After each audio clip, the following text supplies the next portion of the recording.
Elle a sacrifié sa propre nièce pour envoyer ses enfants en Europe. Bienvenue dans French African Folktale. Il est resté figé. Un squelette debout. Dans un coin sombre. Entouré de tissu rouge. Les mains croisées. Le regard vide. Mais le visage encore reconnaissable. Il a fait 2 pas en arrière. Il a regardé de plus près. C'était Liora. Son visage était desséché, mais les traits étaient là. Il l'avait connue. Petite. Vivante. Et là, elle était debout dans la penderie. Sans vie. Mais pas enterrée. Il a crié. Liora. Et à peine il a crié ce nom. Il a commencé à baver. De la mousse est sortie de sa bouche. Il est tombé à genoux. Il tremblait. Il suffoquait. Comme si quelque chose l'étranglait de l'intérieur. Il a essayé de se relever. Mais son corps ne répondait plus. La mine était allongée au sol. La bouche pleine de mousse. Les yeux à moitié retournés. Il suffoquait. Et devant lui, dans la penderie de sa propre mère, il y avait le corps de sa cousine Liora. À Conakry, dans un quartier tranquille du nom de Tombolia, vivait une femme que tout le monde appelait Tata Rosalie. Elle avait ses affaires. 2 grandes boutiques de pagne. Une maison moderne avec portail électrique. Elle n'était pas mariée. Mais elle avait eu plusieurs enfants, avec des hommes différents. Dans sa famille, c'était la fierté. Celle qui avait réussi à sortir du village. Celle qu'on appelait quand il y avait une urgence. Chaque fois qu'un enfant du village tombait malade. C'est elle qu'on appelait. Et quand les vacances arrivaient, tout le monde voulait envoyer son enfant chez elle, à Conakry. Elle achetait des habits aux petits. Elle envoyait des colis. Elle envoyait même parfois des enveloppes au chef du village. On disait d'elle. Rosalie là, elle a un cœur en or. Mais dans le silence de sa maison, derrière ses rideaux bien tirés, Rosalie cachait un secret. Et c'est en juillet 2012, à une semaine des grandes vacances, qu'elle a appelé sa petite sœur, Essatou, restée au village de Koumban, près de Kindia. Elle lui a dit « Prépare ta fille Liora. Je veux qu'elle vienne passer les vacances ici avec moi. » Liora avait 9 ans. Une petite fille calme, souriante. Toujours accrochée au pagne de sa maman. Et comme c'était déjà une habitude dans la famille, Essatou a accepté. Sans méfiance. Ce sera un sacrifice. Le jour du départ, Essatou a préparé sa fille comme si elle allait à un mariage. Elle a lavé ses pieds à l'eau chaude. Elle lui a mis de l'huile de coco dans les cheveux. Elle a glissé dans son sac une petite natte, 2 habits propres. Et une enveloppe avec le numéro du voisin. Liora, elle, était contente. Elle souriait déjà à l'idée de revoir Tata Rosalie. La tante qui offre des bonbons. La tante qui a la télé dans sa chambre. La tante qui vit à Conakry, là où il y a l'eau et le courant tous les jours. C'est un cousin du village qui l'a accompagnée en voiture jusqu'à Tombolia. Le trajet a duré presque toute la journée. Mais à leur arrivée, Rosalie était déjà devant son portail. Bien habillée. Parfumée. Téléphone en main. Quand elle a vu Liora, elle a souri. « Ah ma fille, tu as grandi comme ça là. Viens dans mes bras. » Elle l'a serré fort. Trop fort, même. Puis elle a regardé le cousin. « Merci beaucoup mon frère. Tu as bien fait d'amener ma princesse. Que Dieu te bénisse. » Elle l'a laissé repartir. Elle a refermé le portail. Et elle a tenu la main de Liora très forte en disant « Ici, tu vas passer les meilleures vacances de ta vie. » Mais ce que Liora ne savait pas, c'est que cette maison où elle venait d'entrer, elle n'allait plus jamais en ressortir vivante. Ce soir-là, Rosalie avait préparé du riz gras, du vrai, avec les petits morceaux de viande et le parfum du laurier. Elle a servi Liora elle-même. Un bon plat, une boisson, et elle l'a installé devant la télé. Tout semblait parfait, presque trop parfait. Mais dès que le repas a été terminé, les choses ont commencé à changer doucement. Rosalie a éteint la télé. Elle a fermé les volets. Puis elle a dit « Allez, viens. Tu vas dormir dans ma chambre cette nuit. » Liora a suivi, sans poser de questions. C'était une enfant. Elle obéissait. La chambre de Rosalie était grande, climatisée, des rideaux en velours, des armoires immenses, et un lit, au matelas si épais que Liora s'enfonçait dedans. Mais ce qui l'a troublée, c'est que Rosalie a fermé elle-même la porte à clé, de l'intérieur, et elle a mis la clé dans son sac. Puis elle s'est allongée, et elle a regardé Liora très longtemps, sans rien dire, juste en silence. Liora, elle, s'est tournée vers le mur. Elle n'arrivait pas à dormir. Elle sentait dans l'air quelque chose de lourd, comme si la pièce n'était pas normale. Et au moment où elle commençait à fermer les yeux, elle a entendu Rosalie chuchoter. « Demain, on va faire une chose importante, toi et moi. » Il devait être 3 heures du matin, quand Liora a senti une main sur son bras. C'était Rosalie. Debout. « Viens avec moi, » elle a dit doucement. La petite s'est levée, à moitié endormie. Elle n'a même pas pensé à poser de questions. Rosalie l'a conduite dans une petite pièce au fond du couloir. Une pièce que Liora n'avait pas vue en arrivant. Porte en bois noir, fermée à clé. Rosalie a ouvert. Et à l'intérieur, il y avait des bougies allumées partout. Des tissus rouges sur les murs. Un bol avec de l'eau au milieu. Et une chaise. Une seule. Rosalie l'a fait asseoir. Elle a dit « Regarde juste devant. Ne bouge pas. » Puis elle est sortie, en fermant la porte à clé. Liora, seule. Devant les bougies. Devant ce silence lourd. Devant cette eau qui brillait au sol. Et dans sa tête, une seule question tournait. Pourquoi je suis là? Et ce qu'elle allait entendre derrière cette porte allait lui glacer le sang. La pièce était silencieuse. Trop silencieuse. On n'entendait même plus les bruits du quartier. Juste le crépitement des bougies. Et les battements du cœur de Liora. Elle avait envie d'appeler sa mère. Mais elle savait que sa mère était loin, très loin, à Kumban. Et puis, elle a entendu un murmure. Une voix d'homme. Grave. Froide. Et cette voix a prononcé son nom. Liora. Elle a sursauté. Puis une autre voix, plus lointaine, a dit « Elle est prête ». Elle a voulu se lever. Mais ses jambes ne bougeaient pas, comme si elles étaient collées au sol. Elle a commencé à pleurer. Sans bruit. Juste des larmes silencieuses qui coulaient. Et puis la porte s'est ouverte. Rosalie est entrée. Elle avait changé de tenue. Elle portait un long pagne noir. Et un collier étrange autour du cou. Elle a regardé Liora. Et elle a dit « Ce qui va se passer maintenant, tu ne dois jamais le répéter. » Mais Liora n'allait jamais en avoir l'occasion. Rosalie s'est approchée de Liora.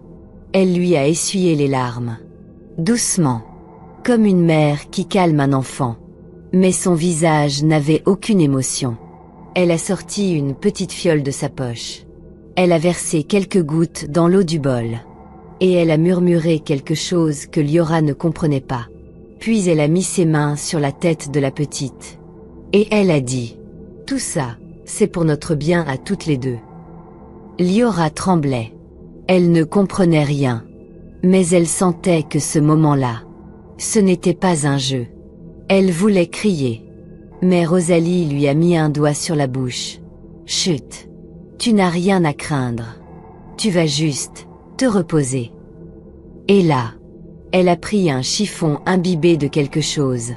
Et elle l'a posé sur le visage de Liora. Quelques secondes plus tard. Plus un bruit. Plus un geste. La tête de Liora est tombée sur le côté. Rosalie a soufflé les bougies. Une par une. Puis elle a fermé la porte. Liora n'est jamais ressortie.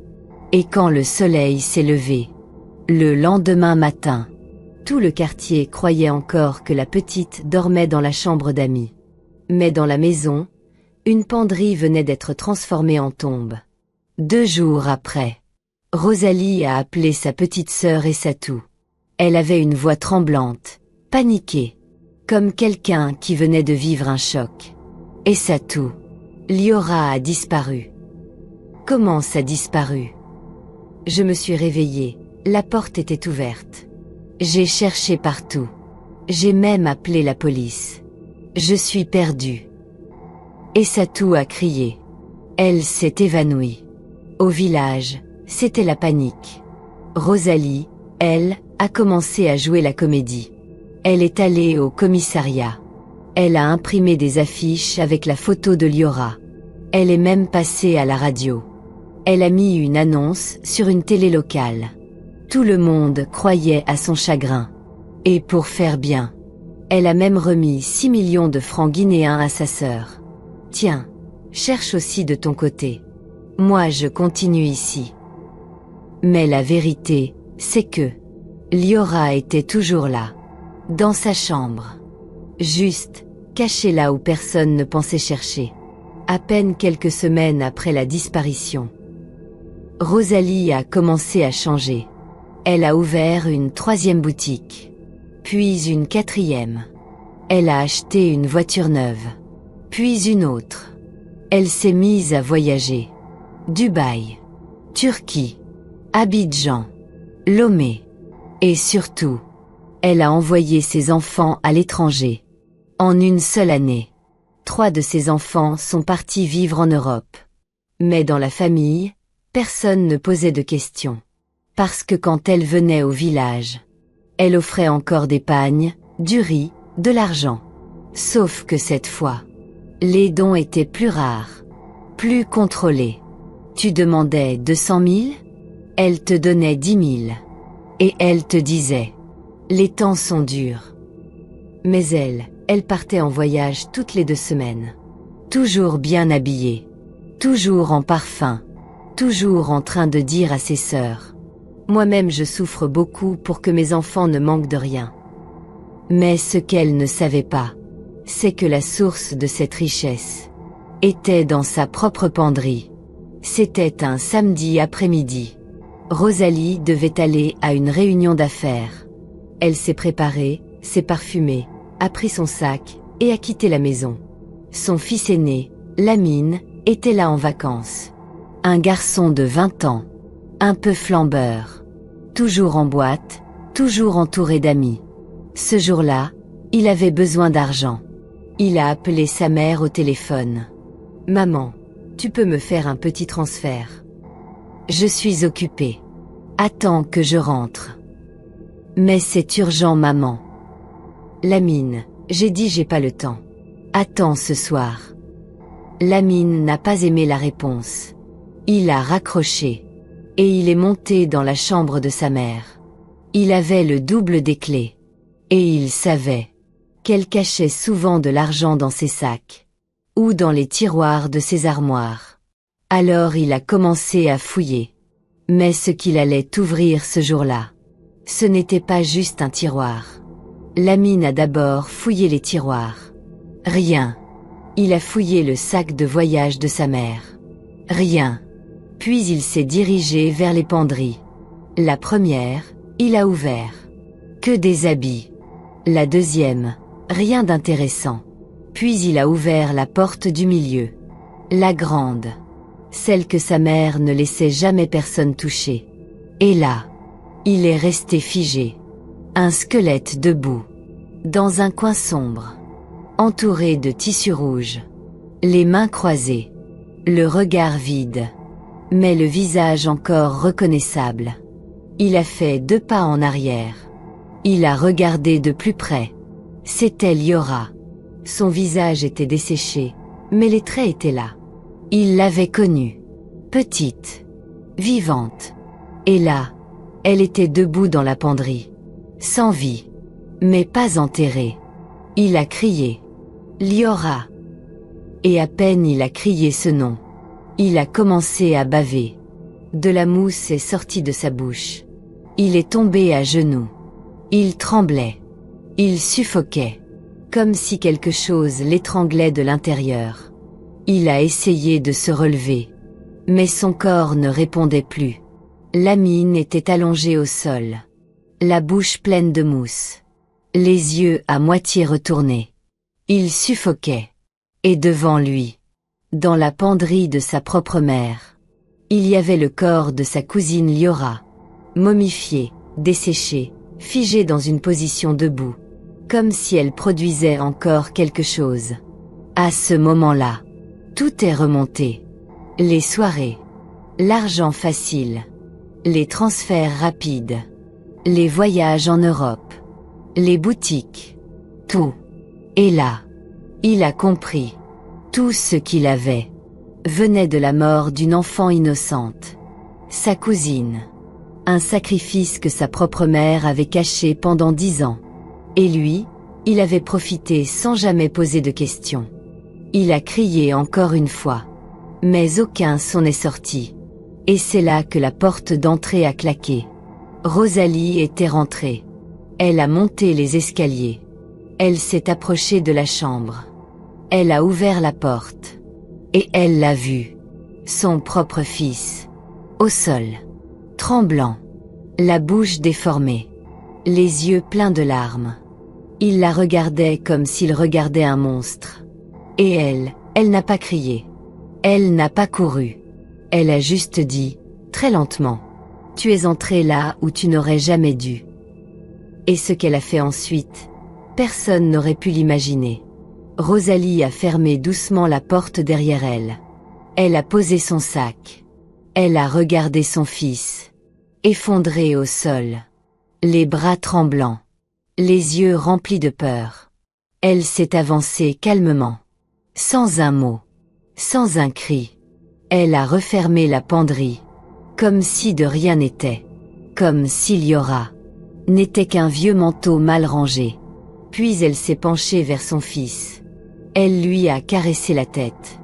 Elle a murmuré. « Je t'avais dit de ne jamais ouvrir cette porte. » Lamine voulait parler. Mais sa langue ne répondait plus. Alors elle s'est levée. Elle est allée chercher un petit flacon dans son armoire. Une sorte de sirop brun. Et elle lui a versé quelques gouttes dans la bouche. Il a commencé à se calmer. Sa respiration est redevenue normale. Mais ses yeux restaient écarquillés. Et là, elle lui a dit « Tu sais maintenant, hein? Alors écoute bien, si tu parles, tu meurs. » Silence. Elle s'est levée. Elle a pris son téléphone. Et elle a appelé quelqu'un. « Oui, c'est moi. Il a vu. Il faut qu'on arrange ça. Ce soir même. » Puis elle est sortie de la chambre. Comme si rien ne s'était passé. Et Lamine, toujours au sol, a compris ce que beaucoup ne veulent pas voir. Le mal ne vient pas toujours de loin. Parfois, il dort dans ta maison. Il était allongé sur son lit, les yeux grands ouverts, fixant le plafond. Il revoyait la scène. Le corps de Liora, les tissus rouges, le regard froid de sa mère. Il n'arrivait pas à croire qu'il avait grandi dans une maison bâtie sur un sacrifice. Il a pris son téléphone. Il a voulu appeler sa tante et sa toux, la mère de Liora. Mais au moment de composer son numéro, il a entendu un bruit devant sa porte. Quelqu'un essayait doucement de tourner la poignée. Il a figé. Puis il a entendu le pas de sa mère dans le couloir. Elle faisait des allers-retours. Elle attendait qu'il dorme, ou qu'il fasse un faux pas. Et dans sa tête, Lamine s'est dit une chose simple. Je dois sortir de cette maison, ou je vais finir comme elle. Mais comment fuir une femme qui contrôle tout, même l'argent, même la sécurité, même les vivants et les morts? Il a attendu, toute la nuit, sans dormir, sans parler. Et à 5 heures du matin, il a ouvert sa fenêtre. Et il a sauté. Sans valise. Sans téléphone. Juste avec ce qu'il savait. Lamine a fui à pied. Pieds nus. En short. Sans sac. Il est allé se cacher chez un ami d'enfance, à Dabompa, dans un quartier plus loin de Tombolia. Il n'a rien dit tout de suite. Il avait peur. Peu dormi. Trop vu. Mais après 2 jours de silence, il a pris son courage. Il a envoyé un message vocal à sa tante Essatou, au village de Kumban. Tata, faut que tu m'écoutes. Liora, elle n'a jamais disparu. Elle était là, chez maman, tout ce temps. Je l'ai vue. Je t'assure. Je l'ai vue de mes propres yeux. Elle est morte. Momifiée. Debout dans une penderie. C'est maman qui a fait ça. Silence. Puis, le téléphone a vibré. C'était un appel de sa mère. Il n'a pas décroché. Quelques minutes plus tard, un numéro inconnu l'a appelé. Toujours pas répondu. Puis, il a entendu klaxonner devant la maison où il s'était réfugié. Une voiture noire. 2 hommes dedans. Et là, Lamine a compris. Quelqu'un l'avait déjà retrouvé. Il est sorti par derrière. Il a couru. Encore. Et pendant ce temps, au village, Essatou a fait un malaise en entendant le message vocal. Elle a crié. Ils m'ont volé ma fille. Et c'est ma propre sœur. Le message vocal de Lamine a tourné. D'un téléphone à un autre. Du village à la ville. Des groupes WhatsApp aux groupes Facebook. Et en moins de 48 heures, la vérité a éclaté. Les gens ont commencé à parler. Des anciens voisins ont confirmé qu'ils entendaient parfois des bruits bizarres dans la maison de Rosalie. Une femme qui travaillait chez elle comme cuisinière a dit qu'elle n'avait jamais eu le droit de nettoyer la grande armoire du fond. Même pas d'y poser un balai. Rosalie, elle, a d'abord nié. Puis elle a disparu. Fermé ses boutiques. Ses comptes bancaires ont été vidés. Mais l'État s'est saisi de l'affaire. La police est entrée dans la maison.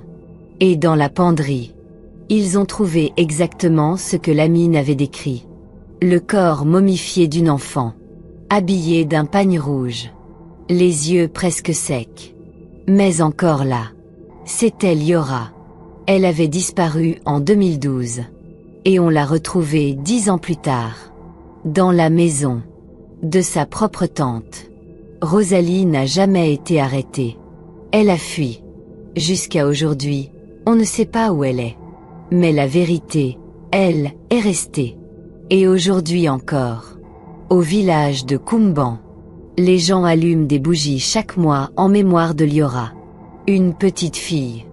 Venue passer les vacances à Conakry. Et qui n'en est jamais revenue. Parfois, les vrais monstres n'ont pas de cornes. Ils portent des pagnes propres. Ils sourient dans les réunions de famille. Ils donnent de l'argent. Et pendant qu'ils te regardent, ils détruisent ce que tu as de plus précieux. Si toi aussi, tu crois que Dieu peut dévoiler même les secrets les mieux cachés, mets juste Amen en commentaire. Et partage cette histoire à une sœur, à une cousine. Parce qu'aujourd'hui encore, des enfants disparaissent dans des familles trop silencieuses.